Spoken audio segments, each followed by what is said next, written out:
Correct. ಈಗ ಹೊರಗಡೆ ಬೆಂಗಳೂರಲ್ಲಿ ಒಂದು ಹೊಸ ಡ್ರಗ್ ಅದನ್ನು ನಾನು ಕಂಡಿಡಿದೆ, ಯಾವುದಾದ್ರು ಏನು ಅಂತ. ಅದು ನಾವೇನ ತಡೆದಿರ್ತೇವೆ ಹೋದರೆ ಇವತ್ತು ಎಲ್ಲ ಕಡೆನೂ ಬಂದ್ಬಿಡುತ್ತೆ ಹೊರಗಡೆ, ಇಡೀ ಕರ್ನಾಟಕ ಆಗ್ತದೆ. ಹೊಸದಾಗಿ ಅವರೇ ಕಂಡುಹಿಡ್ಕೊಂಡು ಶುರು ಮಾಡ್ಬಿಟ್ಟಾರೆ ಮಕ್ಕಳು.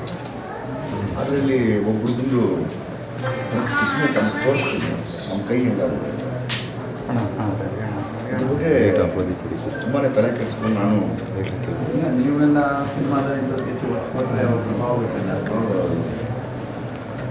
ಯಾವ ಕ್ಯಾಮ್ರಾ ಇದು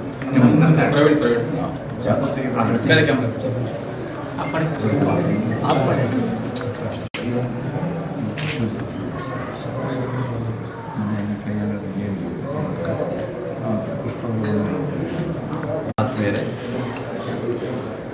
ಇವತ್ತು ದುನಿಯಾ ವಿಜಯ್ ಅವರು ಮಠಕ್ಕೆ ಬಂದಿದ್ದಾರೆ. ತುಮಕೂರಿನ ವಿಶ್ವವಿದ್ಯಾಲಯ ಕಾಲೇಜಿನ ಒಂದು ಕಾರ್ಯಕ್ರಮದ ನಿಮಿತ್ತವಾಗಿ ಆಗಮಿಸಿ ಭೇಟಿ ಕೊಟ್ಟಿದ್ದಾರೆ. ಅವರ ಕಾಳಜಿ ಇವತ್ತು ಮಕ್ಕಳು ಮಾದಕ ವ್ಯಸನಿಗಳಾಗ್ತಾ ಇದ್ದಾರೆ.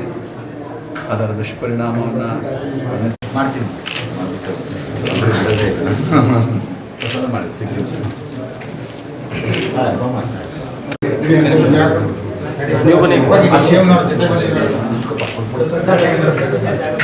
ಸರ್ ಎಲ್ಲ ಬನ್ನಿ.